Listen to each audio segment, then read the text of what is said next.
नमस्कार, शब्द साची से मैं हूँ सुषमा। Happy mother's day. और इस शुभकामना संदेश के साथ साथ आप सभी को बताना चाहूँगी कि मैं पहुँची हुई हूँ आज गोस्वामी पैथोलॉजी में, जहाँ हर माँ बनने का सौभाग्य प्राप्त कर सके, इस उद्देश्य से एक आईवीएफ कैंप लगाया गया है, जहाँ महिलाओं की बांझपन की समस्या को लेकर न सिर्फ बात की जा रही है बल्कि उनका निःशुल्क परीक्षण भी किया जा रहा है। आइए देखते हैं कितनी महिलाएं यहाँ पहुँची हैं और जानते हैं कि और क्या क्या उद्देश्य हैं डॉक्टर गुंजन के, जिन्होंने इस कैंप को आज ऑर्गेनाइज किया है। मैं अपने कैमरा पर्सन से चाहूँगी कि वो मेरे साथ आएँ और इस पूरे कैंप को कवर करें। आप लोग सभी यहाँ पर किस समस्या को लेकर पहुँची हुई हैं? पीरियड की दिक्कत है। पीरियड की दिक्कत है। पीरियड्स की दिक्कत है आपकी? मैं प्रेगनेंसी दिखानी है। अच्छा।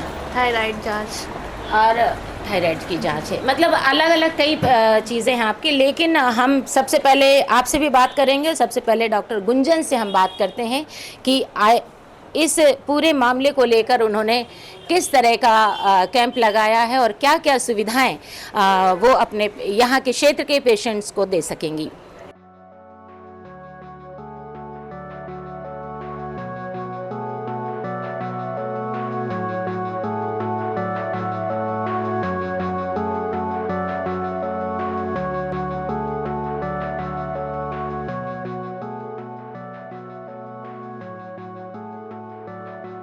नमस्कार मैम। नमस्कार। Happy mother's day.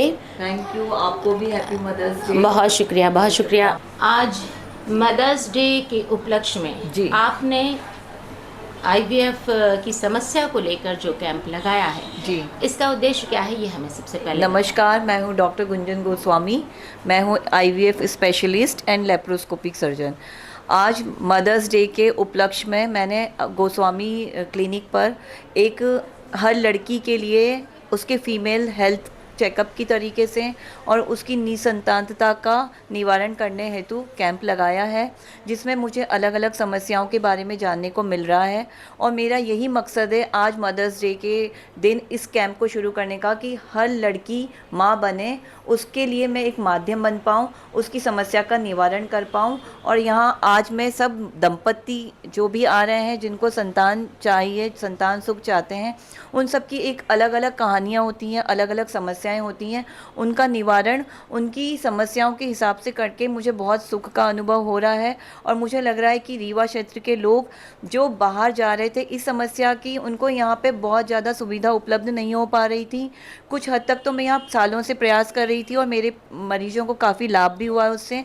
यहाँ पे मैं इनफर्टिलिटी स्पेशलिस्ट की तरह काफ़ी लगभग 12-13 सालों से काम कर रही हूँ और IUI तक तो मैं यहीं पर करती थी उनका, और उसमें काफ़ी पॉजिटिव रिजल्ट्स मुझे देखने को मिले हैं। हाई रिस्क प्रेगनेंसीज़ जिसमें कि बहुत ज़्यादा हाई बीपी या बार बार अबॉर्शन हो जाने की वजह से बच्चा नहीं रुकना, किसी को बच्चेदानी में सेप्टम होना, दीवार होना, और किसी को अंडाशय में सिस्ट होना, इन सब PCOD की समस्या, इन सब समस्याओं की वजह से जो वो गर्भधारण नहीं कर पा रही थी और गर्भधारण करने के बाद में अपनी प्रेगनेंसी को कंटिन्यू नहीं कर पा रही थी, उन सब समस्याओं के समाधान तो मैं सालों से यहाँ कर ही रही हूँ और उसमें काफ़ी लोगों को लाभ भी हुआ है और मुझे उससे काफ़ी सुख की अनुभूति होती है।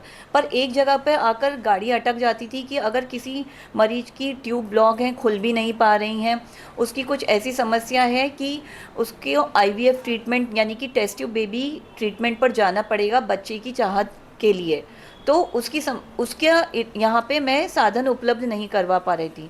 पर ज्योतिर्मय IVF सेंटर खुल जाने की वजह से अब मैं कह सकती हूँ कि रीवा वासियों को कहीं बाहर जाने की आवश्यकता नहीं है। उनकी सभी निसंतानता से रिलेटेड सारी समस्याओं का समाधान एक ही सेंटर पर पूरी तरीके से मैं कर पाऊँ, इसी लक्ष्य के साथ मैंने मदर्स डे के उपलक्ष्य में ये कैंप किया है। इसी संकल्प के साथ कि हर लड़की माँ बनने का हक रखती है, उसको माँ बनने का सुख प्रदान करने के लिए ईश्वर से प्रार्थना करते हुए उसके इलाज का मैं माध्यम बन पाऊँ। जी, बिल्कुल, बहुत अच्छी बात कही आपने, बहुत ज़रूरी है। और मैं आपसे जानना चाहूँगी कि कब से कितना समय गुज़र चुका है जब से आपने आईवीएफ पे काम करना शुरू किया? देखिए, आईवीएफ पे काम तो मैं काफ़ी सालों से कर रही थी, उसकी फ़ेलोशिप मैं काफ़ी पहले से ही लेकर पढ़ाई पूरी करके आई थी, पर मेरे पास यहाँ पर लैब नहीं होने की वजह से मुझे आगे पेशेंट को भेजना पड़ा था। पर अब ज्योतिर्मय आईवीएफ सेंटर मेरा रीवा में ही खुल गया है, स्टार्ट हो गया है, तो रीवा वासियों और विंध्य वासियों के लिए ये एक अच्छी खुशी की बात है कि हम लोगों को कहीं उनको बाहर डॉक्टर के पास नहीं भेजना पड़ेगा, किसी और आईवीएफ सेंटर पे नहीं भेजना पड़ेगा, उनका पूर्णतया इलाज एक ही छत के नीचे अब संभव हो पाएगा। मुख्य रूप से आपने इंटरनल बहुत सारे कॉज़ बताए हैं कि ये किस तरह बांझपन की समस्या महिलाओं में क्यों आ रही है। लेकिन उनके खान-पान, रहन-सहन, फ़ास्ट फ़ूड के आजकल हर कोई शौकीन है, क्या इसका भी कोई असर है कि बांझपन की परेशानियाँ महिलाओं को झेलनी पड़ रही है? बिल्कुल सही बात कही आपने। आजकल हम देख रहे हैं कि जब से लाइफ़स्टाइल चेंजेस हो गए हैं, बिल्कुल रात में देर तक जागना, जंक फूड का बहुत ज़्यादा उपयोग करना, मोबाइल और स्क्रीन टाइम बहुत ज़्यादा बढ़ रहा है, नींद पूरी तरीके से निकलती नहीं है, चिड़चिड़ापन व्यवहार में आ रहा है, लड़कियों की मानसिक समस्याओं की बहुत ज़्यादा बढ़ गई है, उसी के साथ में उनकी मेंस्ट्रुअल प्रॉब्लम्स भी बहुत बढ़ गई हैं, जिसमें कि एक पीसीओडी की समस्या जो बहुत ही ज़्यादा उभर के आई है।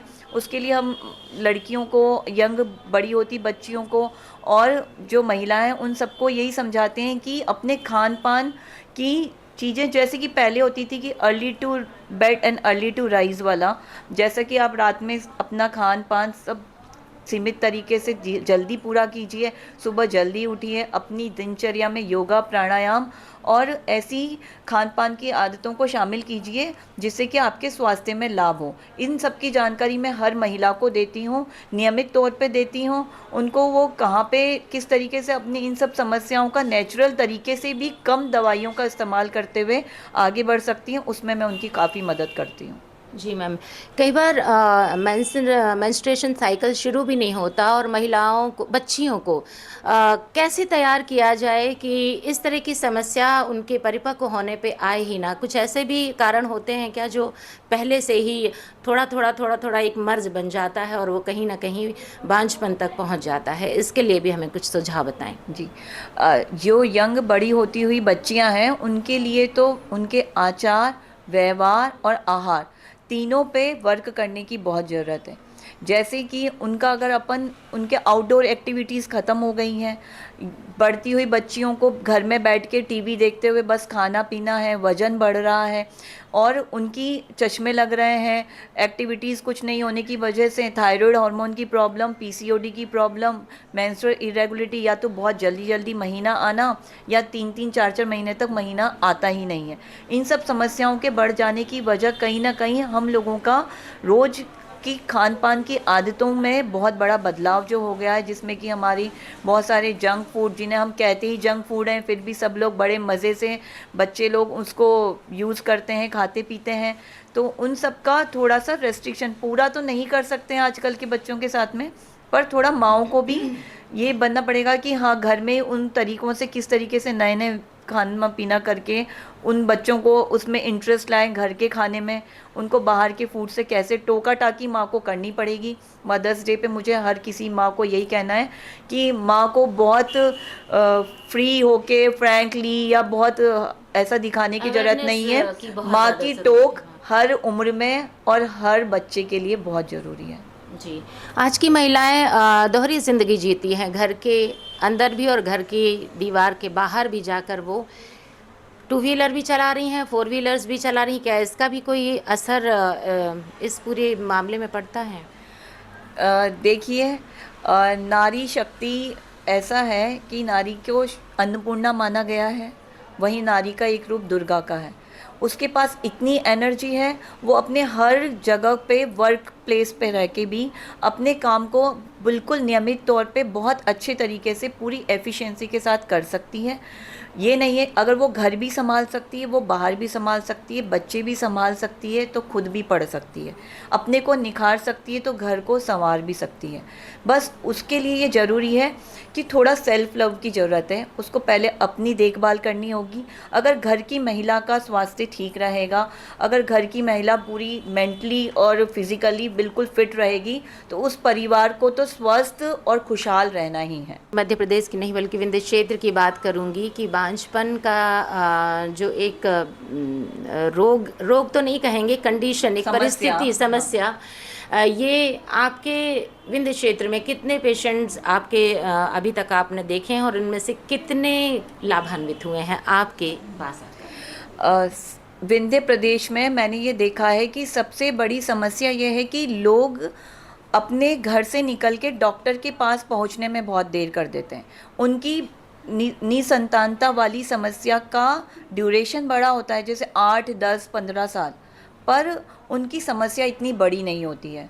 कभी कभी वो समझ ही नहीं पाते हैं कि किस वाले पार्ट में हमारी गड़बड़ है और उसको कैसे ठीक किया जा सकता है। उदाहरण के तौर पर, जैसे कि कोई महिला आई मेरे पास जिसकी शादी को 15 साल हो गए, पर विंध्य क्षेत्र में ये देखने को मिला है मुझे कि उसकी शादी को इतना टाइम 10-15 साल निकल जाते हैं, पर इस क्षेत्र में शादियां जल्दी होती हैं गांव वाले एरिया में, तो उनकी उम्र इतनी नहीं निकलती है कि उनके अंडे बनने की समस्या उन्हें आए, या उनको ये आए कि उनकी बच्चेदानी ख़राब हो जाए। पर वो उनको सही तरीके की सलाह, जैसे अगर उनकी ट्यूब खुली नहीं है, ट्यूब जांच होनी चाहिए। कभी कभी देखा गया है कि हम लोग लड़कियों के ऊपर ही वर्क करते हैं, महिलाओं के ऊपर समस्या ढूंढते रहते हैं। महिलाओं की जांच का एक पूरा बंडल लेकर वो मेरे साथ आती हैं और उनके पति की कोई एक भी जांच नहीं हुई होती है, और पता चलता है कि समस्या है पति की तरफ से। तो यहाँ पर जो भी आता है, मैं हमेशा दोनों का, हस्बैंड एंड वाइफ दोनों की अलग अलग जांचें जो उनके लिए करवानी ज़रूरी है। और ज़रूरी नहीं होता कि सबको सारी जांचें, सारी हार्मोन्स की जांच, सारी सोनोग्राफी, सब कुछ सबको कराना है। उनका मुझे ये भी देखना होता है, गांव के लोग आते हैं, कि उनका मैं कम से कम कितने में मुझे कारण पता चल जाए और मैं उनकी मदद कर पाऊँ। तो बहुत सारे पेशेंट्स मेरे ऐसे हैं जिनको दवाइयों की मदद से ही ovulation study, Goswami sir sonography करके मुझे देते हैं, बताते हैं अंडा कैसा बड़ा हुआ, कैसा हुआ, ये सब करके सही तरीके से ट्यूब जांच हो जाती है, ट्यूब खुली है। तो हम लोग सिर्फ दवाइयों से और वैसे ही आगे बढ़ के इतनी महिलाओं को यहाँ से लाभ मिला है। माँ बनी है, फिर अपने बच्चों के साथ आती हैं, बहुत खुशी होती है, अपने बच्चों को मिलवाने लाते हैं कि देखिए कि हमको पहले कितना तरस रहे थे, 10 साल हो गए थे और कुछ बस दवाइयाँ खाई, कुछ थोड़ी बहुत जाँचें हुई और आज हमारे घर में किलकारी गूंज रही है। जी, जैसे कि आपने कहा कि बहुत देर हो जाती है जब पेशेंट्स आते हैं आपके पास, लेकिन एक इसका दूसरा रूप ये भी है कि कई बार यंगस्टर्स या जो न्यूली मैरिड कपल्स होते हैं वो चाहते हैं कि अभी हमें इशू नहीं चाहिए, और वो काफ़ी लंबा टाइम ले लेते हैं और प्रिकॉशंस लेते हैं। क्या इसके भी साइड इफ़ेक्ट से बांझपन की कोई समस्या पैदा होती है? जी, आपने बहुत सही विषय पकड़ा है, क्योंकि ये बात तो जो मैं कह रही थी कि 10 साल 15 साल निकाल देते हैं, ये तो ग्रामीण क्षेत्र की बात हुई। पर हमारी नवयुवतियाँ जो कि अपने करियर को लेके भी बहुत संजीदा रहती हैं, उनको लगता है कि हमारा करियर बन जाए, और अगर उनकी शादी सही टाइम पर हो गई तो उन्हें लगता है कि नहीं, अभी तो हमारा ये एग्ज़ाम बाकी है, हमें अभी ये इतना टाइम और चाहिए। और इस बीच में अगर उनको 1-2 बार प्रेगनेंसी आती है तो वो अबॉर्टिफिशिएंट पिल्स खा लेती हैं, एमटीपी पिल्स खा लेती हैं।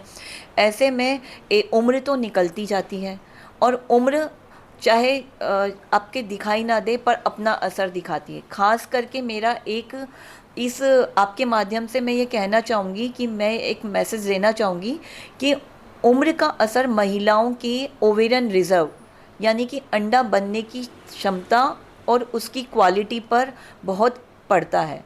और जैसे जैसे एज बढ़ती है, यानी कि 30 से 35 के बीच में ओवेरियन रिजर्व कम होना शुरू हो जाता है, और 35 से 40 साल की उम्र की महिलाओं में ये ओवेरियन रिजर्व घट के काफ़ी कम हो जाता है। ऐसी महिलाओं में हमें उनको प्रेगनेंसी के लिए तैयार करने में और उनकी इनफर्टिलिटी को ट्रीट करने में काफ़ी समस्या आती है। कई बार तो अगर 40 साल से ऊपर की जो महिलाएं आती हैं, नहीं हो रहा है, ओवेरियन रिजर्व बहुत कम हो जाता है, तो आईवीएफ टेस्ट ट्यूब बेबी का सहारा लेके आगे बढ़ना पड़ता है। तो मेरी सभी महिलाओं से यही है कि अपनी फैमिली जल्दी कंप्लीट करें, अपने करियर के साथ साथ में इस चीज़ पे क्योंकि भी अब फोकस शादियां भी करें। लेट हो शादियां भी लेट हो रही हैं, फिर उसमें और लेट ना करें, जल्दी करें। डॉक्टर के पास मेरी एक सलाह है कि जो नई बड़ी लड़कियां हैं जिनकी शादी लेट हो रही है, या जिनको लग रहा है कि अभी हम शादी के बाद जल्दी डॉक्टर के पास ना जाएं, या जाएं क्या प्रेगनेंसी प्लान करें, उन सबको जैसे वो ब्यूटी पार्लर और सब पे बुकिंग कराती हैं, उन्हें एक डॉक्टर से शादी के पहले से ही एक चेकअप करवाना चाहिए कि क्या हमें ऐसी कोई समस्या तो नहीं आने वाली है, क्या हमें थोड़ा टाइम मिलेगा, या हमारे पास ज़्यादा टाइम नहीं रहेगा। या शादी के जस्ट बाद कपल को आना चाहिए डॉक्टर के पास ये समझने के लिए कि क्या हमारे पास हम 1 साल का गैप, 2 साल का गैप कर सकते हैं। कभी कभी नहीं आने से ही बात इतनी बढ़ जाती कि 3-4 साल बाद जब वो आते हैं वो कहते हैं कि तब तक हमने सोचा ही नहीं था, और अब हमारे ओवेरियन रिजर्व इतना कम हो गया, अब हम क्या करें, बहुत बड़ी समस्या, हमें किसी ने पहले समझाया नहीं कि हमें डॉक्टर के पास पहले चले जाना चाहिए था। तो मेरी उन सबसे यही गुजारिश है कि जैसे आप अपना पार्लर बुक करती हैं, ऐसे ही प्री वेडिंग आप एक डॉक्टर की विज़िट, गायनेकोलॉजिस्ट, इनफर्टिलिटी स्पेशलिस्ट की विज़िट ज़रूर बुक करवाइए। इससे आपको आगे की आपकी पूरी ज़िंदगी का एक आधार मिलेगा, एक प्लान मिलेगा कि हमें किस रास्ते पे आगे बढ़ना है, क्योंकि अपनी फैमिली को एक्सटेंड करना, अपने घर परिवार में एक बच्चे की किलकारी गुंजवाने के लिए महिला के माध्यम से ही भगवान ने ये हमको कार्य सौंपा है, तो उसमें भी हमें पहल करनी चाहिए। जी। वो कौन सा पेशेंट है जो अभी तक आपके पास सबसे बड़ी उम्र में आया और उन्हें लाभ भी हुआ? जी, मैं नाम तो नहीं चर्चा करूंगी, पर मेरे पास एक दंपति आए जिनमें से उनकी उम्र 50 साल की थी, और उनकी एक पहली शादी हुई थी जिससे कि उनको फिर जल्दी डेथ हो गई थी उनकी, पर दूसरी जो फीमेल आई उसकी भी उम्र 38 साल थी, पर उनको फिर मुझे आईवीएफ पे भेजना पड़ा, और उसके बाद में उन्होंने प्रेगनेंसी हुई, उनको बेटा हुआ, और उनका बेटा अब मेरे बच्चे जहाँ पढ़ते हैं वहीं मुझे दिखता है और उन्हीं की क्लास में पढ़ता है।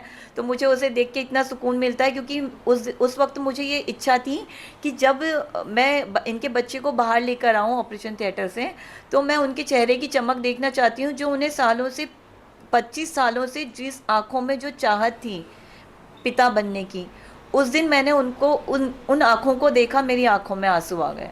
वो पल मेरे लिए बहुत ही सुकून का था। क्वेश्चन होने वाला था जिसका आंसर आपने पहले ही कर दिया कि वो खुशी कैसी होती है जब आपके पेशेंट लाभान्वित होते हैं। तो आज हमने बात की डॉक्टर गुंजन गोस्वामी जी से, जिन्होंने आईवीएफ के ऊपर काम करती हैं जो, और बहुत लंबे समय से काम कर रही हैं। उन्होंने बहुत सारे एक्सपीरियंस अपने शेयर किए, और अभी भी आज उन्होंने मदर्स डे के उपलक्ष्य में आईवीएफ निःशुल्क परीक्षण शिविर लगाया हुआ है, जिसमें बहुत सारे पेशेंट्स बात कर रहे हैं। तो ma'am, thank you so much अपना कीमती वक्त देने के लिए। शब्द साची का आपका नाम क्या है? समा खान। समा खान। समा खान, आप यहाँ कैसे आई हैं आज? अपनी मुमानी को लेके आई हूँ। अच्छा, उनके क्या हुआ है उन्हें? 2 साल हो गए उनकी शादी को, बच्चे नहीं हो रहे, बहुत परेशान है। अच्छा, तो मुझे पता चला मैम के बारे में, तो मैं लेके आई हूँ। आज पहली बार आई हैं जी। या इलाज चल रहा है? मैं यहाँ आती थी, दिखाती थी अपने लिए। उनको अच्छा। पहली बार लेके आई आपको हूँ। भी कोई समस्या थी? मुझे पीरियड में दिक्कत थी। तो अब सब ठीक है? जी हाँ, ठीक है। आपका नाम बताइए। निशा रजक। निशा रजक। निशा रजक। निशा जी, क्या प्रॉब्लम है आपको? बच्चे के प्रॉब्लम से। बच्चा नहीं हुआ है या नहीं, है या नहीं क्या है। प्रॉब्लम? हाँ। हाँ। कब के कितने साल हो गए? 4। 4 साल शादी को हो गए। आपके हस्बैंड की भी यहाँ पर जांच हुई? हाँ हो गई। अच्छा, दोनों लोग इलाज कराए। कितना समय हो गया आपको यहाँ इलाज कराते हुए? नहीं, अभी पहली बार ही आई हूँ। आज पहली बार। तो शिविर में आज आप आई हैं। हाँ। क्या लगता है आपको? अच्छा भरोसा हो, है, हाँ। है ना? अच्छा होगा। आपकी हंसी बता रही है, बहुत अच्छा होगा। बहुत शुभकामनाएं आप सभी को मातृ दिवस की बहुत बहुत शुभकामनाएं। तो आपने देखा, हम पहुंचे हुए थे आयोजित शिविर कैंप में, जहां ये महिलाएं आप देख रहे हैं जाते हुए, खुश होकर सभी महिलाएं जा रही हैं। निश्चित तौर पे कहीं ना कहीं वो हर पॉइंट हमारे डॉक्टर गुंजन ने डिस्कस किया है, जिससे बांझपन की समस्या महिलाओं में आ रही है। खान पान से लेकर जागरूक रहने की भी बहुत ज़्यादा ज़रूरी है कि आप इसको लेकर अब तैयार रहें, अपनी बेटियों को तैयार करें, ताकि इस समस्या से उन्हें ना जूझना पड़े। और अगर शादी के बाद भी अगर ऐसी कोई समस्या आ रही है तो उसे छुपाने के बजाय उस पर तुरंत कुछ ना कुछ आप इलाज लें। कैमरा पर्सन राम के साथ मैं सुषमा, शब्द सांची विंध्य से।